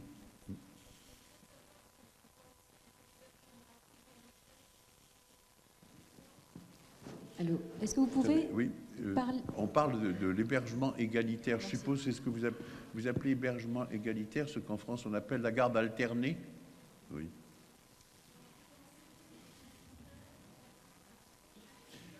Attendez, j'aimerais que la salle entende. On va vous donner un micro. J'allais vous proposer de répéter la question de madame, mais je vais vous tendre le micro. Merci. Je voudrais savoir ce que vous pensez de l'hébergement égalitaire en cas de séparation, particulièrement chez des petits-enfants de moins de 9 mois ou de moins de 3 ans. Après le discours que j'ai tenu ce soir, comme souvent, la méprise, même si j'ai pris des précautions, me fait passer pour quelqu'un qui déteste les mères, ce qui est totalement faux et c'est tout le contraire. J'estime personnellement qu'une garde alternée ne doit pas être prescrite avant l'âge d'au moins 4 ans et que l'enfant doit rester auprès de sa mère et que c'est de la mère qu'il a besoin, principalement. Parce que, justement, c'est sur la lancée de toute la poussée qu'il a eue en elle pendant la gestation. Et parce que les messages qu'elle lui donne sont beaucoup plus audibles que ceux que lui donne son père. Malheureusement, compte tenu, si vous voulez, du cafouillage qu'il y a eu du côté de l'équilibre interparental, quantité de juges qui n'y connaissent rien de ce côté-là pensent pouvoir inverser les choses en conférant au père un droit de cet ordre-là. Et ça rentre aussi dans cette forme de confusion dans laquelle, justement, souvent, les hommes... Il ne faut pas oublier une chose, c'est que des grands esprits, aux alentours des années 72-74, ont signifié de diverses manières aux hommes qu'après tout, ils avaient 9 mois de retard dans l'amour, mais que c'était à eux de rattraper ce retard. Et très souvent, des hommes protestent en disant qu'ils sont parfaitement capables d'élever leur enfant, même tout petit, effectivement. Et c'est une réalité, c'est effectivement possible. Pourquoi? Tout simplement parce que un homme a été un petit garçon, un petit bébé, et que, comme tous les bébés, garçon ou fille, à un moment ou à un autre, on est tellement impressionné par, justement, l'extraordinaire habileté de maman à pouvoir vous porter secours, qu'on met en place ce que les psys appellent une identification primaire, et l'identification primaire, quel que soit le sexe de l'enfant, est toujours une identification à la mère. Si bien qu'un homme porte en lui, quelque part, une trace de sa mère qui, au moment où il prend un bébé dans les bras, remonte très fort et lui donne envie de... Sauf que le processus gestationnel fait que, pour l'enfant, il est un parfait étranger, alors que la mère est une personne qui est une personne tout à fait familière. Et il ne deviendra familier à son enfant que dans la mesure où la mère le désigne comme tel et où elle l'investit dans sa manière de s'occuper de son enfant. Elle investit cet homme quand elle s'occupe de cet enfant, c'est-à-dire qu'elle ne se sente pas autarcique. Ça aussi, c'est du côté de la puissance maternelle, d'accord ? Mais pour ce qu'il en est du bénéfice direct de l'enfant et de sa capacité à pouvoir se développer intellectuellement et affectivement, il est certain que dans les 4 premières années, jusqu'à ce qu'il ait récupéré et assuré sa possibilité d'avoir des repères stables, il est plus raisonnable de le laisser à sa mère. Voilà. Donc vous voyez, l'égalitaire, bon, et là encore une fois, on est dans des processus qui fonctionnent un peu comme des épidémies, c'est-à-dire que, vous savez, une séparation parentale pour un enfant est toujours quelque chose d'extraordinairement dramatique, quel que soit l'âge de cet enfant. Quel que soit l'âge de cet enfant. C'est-à-dire, c'est dramatique, même pour un homme de 50 ans, d'assister au divorce de ses parents. Même quand il a vécu 50 ans de conflit entre eux, et qu'il a pensé souvent, il vaut mieux qu'ils se séparent. C'est toujours dramatique. Oui ? D'arriver.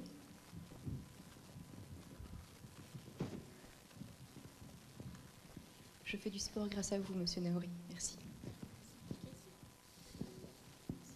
Merci. Que pensez-vous des sociétés matriarcales? Une première question que je voudrais vous poser.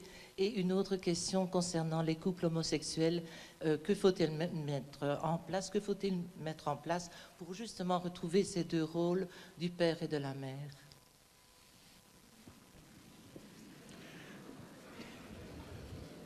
Vous me posez une question dont j'espère toujours qu'elle ne me sera jamais posée.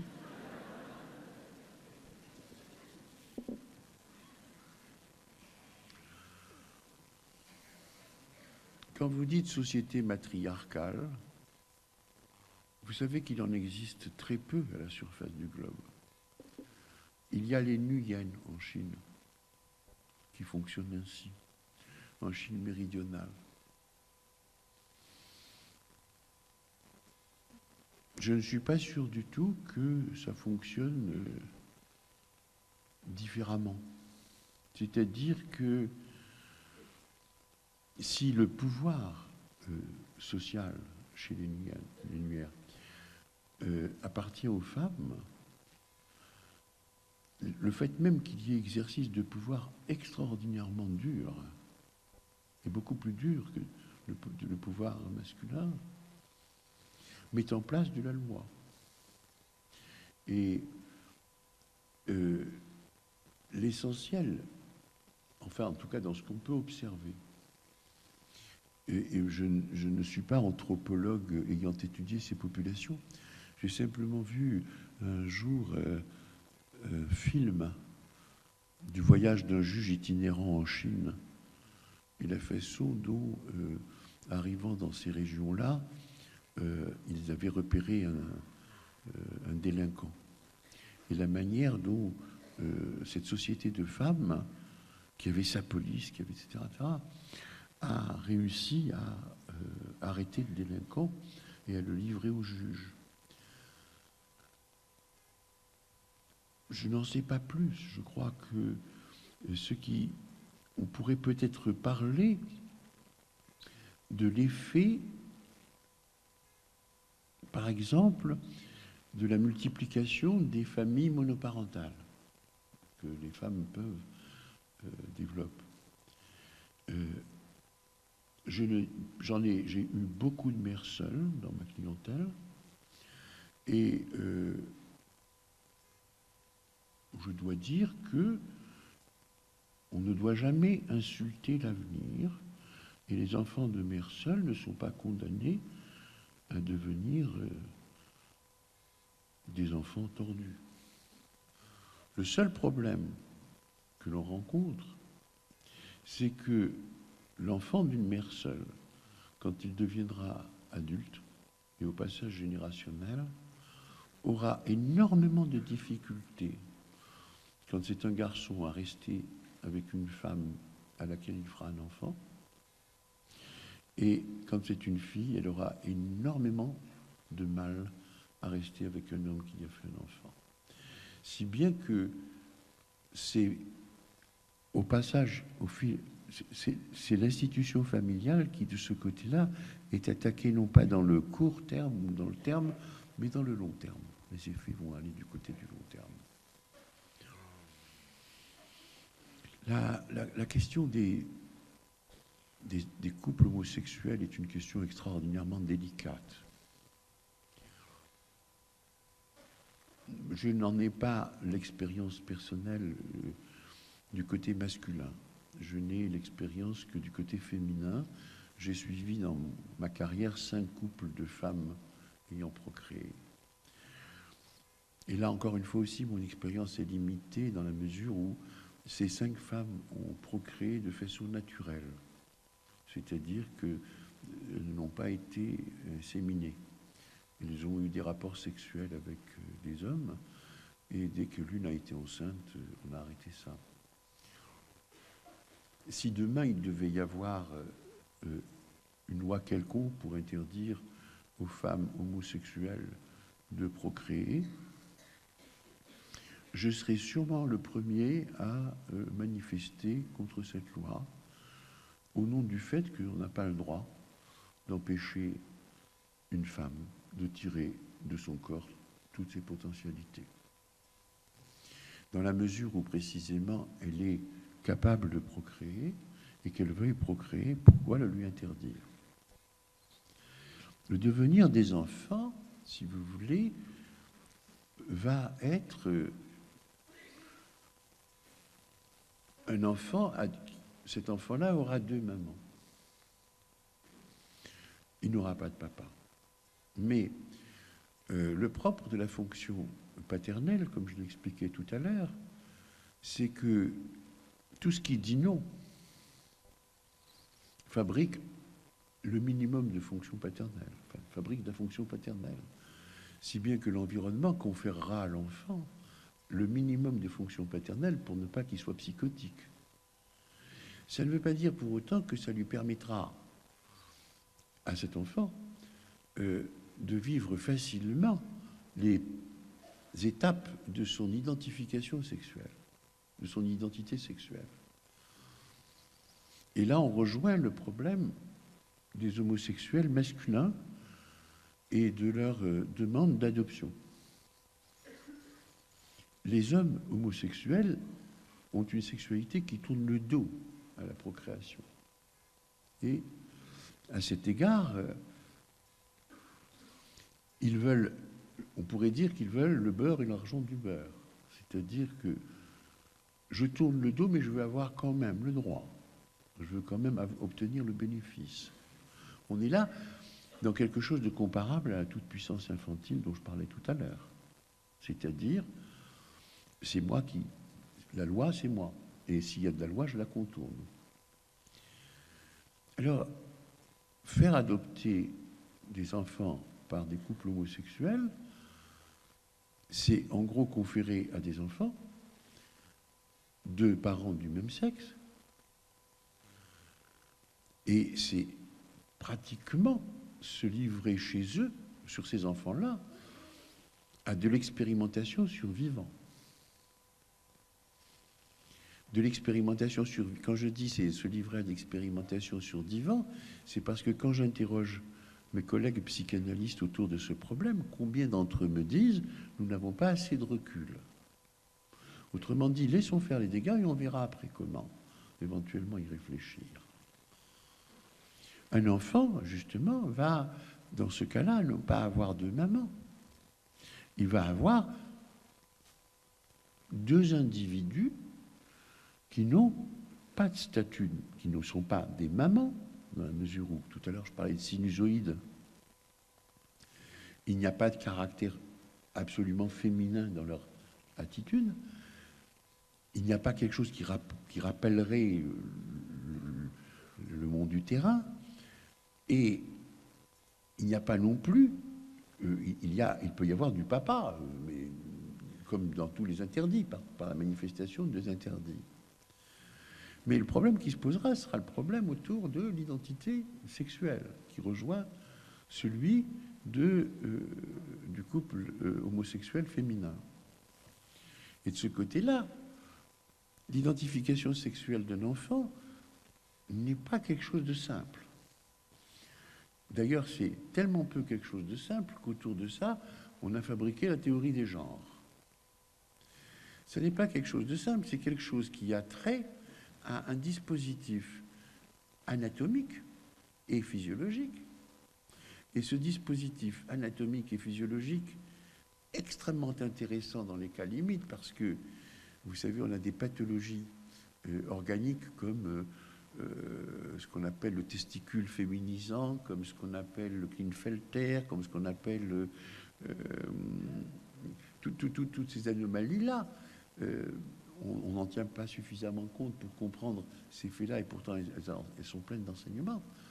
Ça tient à un effet de corps sur lequel se greffe également du discours parental et de la relation aux parents. Alors, de deux choses l'une, ou bien les deux parents homosexuels souhaitent que leur enfant soit hétérosexuel, et ça posera chez lui un grave conflit de loyauté. C'est-à-dire, si je ne suis pas comme eux, est-ce que je ne les trahis pas, même s'ils me disent que. Et ce ne sera pas simple à résoudre. Et ça, si vous voulez, on en a la preuve dans le discours que tiennent hommes ou femmes ayant eu, par exemple, des parents, des pères s'étant révélés homosexuels dans leur vie après avoir procréé. C'est pas simple, c'est jamais tout à fait simple à penser. Mais si jamais les deux parents sont suffisamment heureux de leurs conditions, de ce qu'ils font, etc., et souhaitent que l'enfant devienne homosexuel, à ce moment-là, on sera dans quelque chose qui sera du prosélytisme. Est-ce que c'est autorisé? Est-ce que c'est possible? Vous voyez? Le problème de surcroît ne mérite probablement pas autant d'attention qu'on lui prête.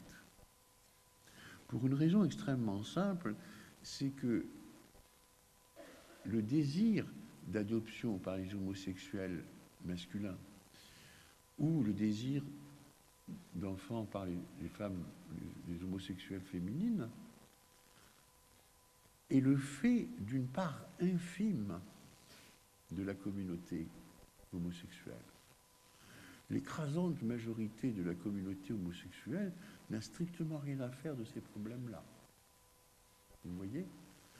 Mais c'est une part infime qui attire l'attention dans la mesure où nous sommes justement dans des sociétés non pas matriarcales mais maternantes qui font que chacun se sent autorisé à réclamer son dû et non seulement à réclamer mais à avoir son dû satisfait.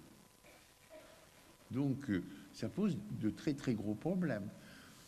Si on va plus loin encore, on peut dire que cet activisme est quand même, et tout à l'heure je disais que ce sont ces voix qu'on entend et pas les autres, et cet activisme-là n'est pas étranger à la manière dont ont été manipulées nos sociétés pour se mettre en quelque sorte sous la coupe de la société de consommation avec le char d'assaut qui a consisté tous les discours féministes, avec en gros cette forme de raisonnement qui consiste à dire puisque nous devons lutter contre les inégalités, le plus simple encore, c'est de supprimer les différences. Et je me souviens d'avoir été très frappé en écoutant la radio au moment où il y a eu cette première femme qui était une grand-mère de 64 ans en Italie et qui avait eu un bébé, qui avait reçu un œuf et qui avait mené une grossesse. Et on avait interrogé une femme féministe, accoucheur en plus, en lui demandant ce qu'elle en pensait. Et la réponse de cette femme m'avait beaucoup frappé parce qu'elle avait dit « Les hommes peuvent procréer jusqu'à la fin de leur vie. Les femmes sont frappées par la ménopause. Il appartient, je récite et je la cite de mémoire, mais exactement ces mots, il appartient à la médecine de réparer cette injustice. » elle a utilisé le terme de injustice. La différence des sexes est une injustice. Donc autant la supprimer. Et bien entendu, à partir du moment où on supprime toutes les prérogatives de la différence des sexes, on supprime la différence des sexes. Et on est dans le triomphe de l'homosexe. Le mot parent, le mot, voilà. Voilà, c'est ce que je peux répondre à votre question. Oui ?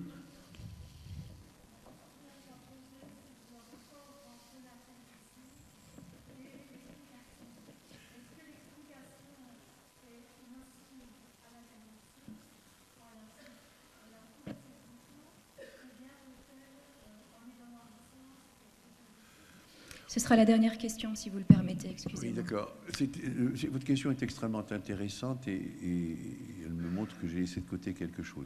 Le problème majeur que pose l'explication, c'est qu'il y a la limite est extrêmement difficile à respecter et on tombe très fréquemment de l'explication à la justification, auquel cas on inverse les rapports. Quand on donne un ordre à un enfant, l'explication n'est pas nécessaire. C'est pas la peine de lui dire mets ton manteau, il fait -10. On lui dit mets ton manteau. S'il demande pourquoi, on peut toujours lui répondre il fait -10. Mais s'il ne demande pas, on n'est pas obligé. Et toujours, à chaque fois que l'on est dans une attitude qui consiste à dire je ne lui donne pas un ordre sans lui expliquer, on remplace, sans s'en rendre compte, l'éducation par la séduction. Vous voyez, on cherche à se gagner son assentiment. Et je voulais juste dire un mot d'importance sur ce qu'il en est. Un processus d'éducation ne peut pas se mener sans punition. Les punitions sont extrêmement importantes. Mais il est fondamental de se mettre une fois pour toutes dans la tête qu'il est absolument interdit de battre un enfant, même avec une tape sur la main. C'est attentatoire à sa dignité. Et il faut d'abord et avant tout le respecter comme un être humain, si on veut lui apprendre le respect de l'autre. La punition qui fonctionne, qui marche dans toutes les situations, c'est couper la communication, c'est-à-dire isoler l'enfant. Et une fois qu'on a isolé l'enfant, et on le fait, on le laisse isoler le temps de se calmer soi-même, tout à fait, avant d'aller ouvrir, on ouvre la porte, on reprend la communication et on ne fait aucun commentaire, aucun. C'est-à-dire, on ne lui dit pas ne recommence pas, ou tu as vu ce qui est arrivé, ou excuse-toi, non, rien, aucun commentaire, aucun. Il a purgé sa peine et il a passé ce temps à purger sa peine, à réfléchir. Il faut faire confiance à la manière formidable dont les enfants sont capables de produire des théories qui sont à leur échelle. Oui.